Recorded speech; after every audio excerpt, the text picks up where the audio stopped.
Are you tired of fake news? I know I am.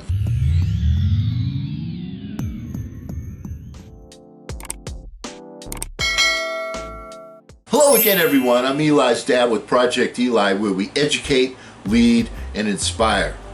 And you know, sometimes we rant, and so we become Project Eli. Today we're going to rant, so today is one of those days. You know, one of the things that bugs the heck out of me is that if you want to watch the news and get the straight poop, where do you go? All right, you got one network that's like very far to the left, and then you have another network that's very far to the right. So this network looks at something, they see something one way, they see something the other way. And then even when you watch the major networks, you say to yourself, is this true? Is this a right opinion? You know, it's back in the day, network television, newsrooms, it was like very, very important for them to be straightforward, to be honest, to be direct, and to not have biases, and to be very clear when they were stating their own opinion. You know, just examples that come to mind. You know, if you've ever seen the movie All the President's Men, before they would allow Woodward and Bernstein to print anything, they needed to have two sources. They needed to be confirmed. They had to be guaranteed to be the be the truth. Now, you know, you get so much opinionated crap that it's difficult for you to make an honest judgment about things. You know, sometimes you see, well, another incident, all right?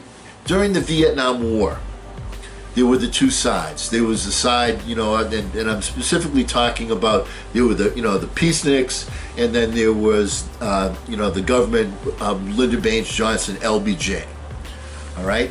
And so, do you want to know what actually changed completely the mood of the country back in that day? It was a film that was made by some particular network that was shown to Walter Cronkite. Now, Walter Cronkite was the #1 newscaster of the day. As a matter of fact, he was voted the most trusted man in America. Can you see any of our newscasters today being voted as the most trusted man in America?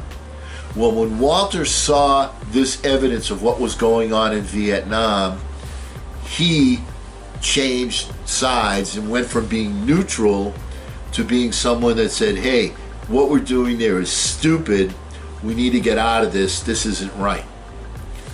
And Lyndon Baines Johnson, when he saw that, LBJ saw that on TV because he watched the news, he said, it's over for us now because we lost Walter. That's how important it was to remain neutral. And when Walter said that, it really affected the opinions of the country. Now, there are a couple of people that used to do that. All right. As a matter of fact, two separate groups of people come to mind. One is a gentleman named James Carville, who you still occasionally see on TV, and Mary Madeline. Now, what was really unique about them is that they were heading presidential campaigns, opposite presidential campaigns, and they were married to each other. So one is like a diehard liberal, the other is diehard conservative. And when they would get together on a show, before they were married and after they were married, the exchanges were unbelievably sharp, to the point, funny. They would make fun of each other. It was just a great thing. But you knew where they stood. You knew, here's a conservative, here's a liberal. All right, you knew that. Now, for those of you that watch Saturday Night Live, and you sometimes see an old clip of Dan Aykroyd and Jane Curtin, and Jane Curtin starts off, they're portraying like newscasters, and Jane makes a statement, and then Dan goes, Jane, you ignorant slut. All right? And everybody laughs at that. But do you know where that came from? It came from two people that were on, I believe they were on 60 Minutes. James Kilpatrick and Shana Alexander, where one had one point of view and one had another point of view. And they would talk, and Shana might go first, and then James would say, you know, something about Shane. But they didn't say, you ignorant slut. But my point is, that's where that came from. So we used to be able to identify the players and what side they were on. But we need to have some sort of a neutral ground where what we're getting is the truth. And one of the things that affects the mood of the country, the direction of the country, is to know and understand the facts. I don't feel that we're getting the facts from the White House. I don't feel that we're getting the facts from the TV, and and even the newspapers. People are saying, we're prejudiced one way or prejudiced another way.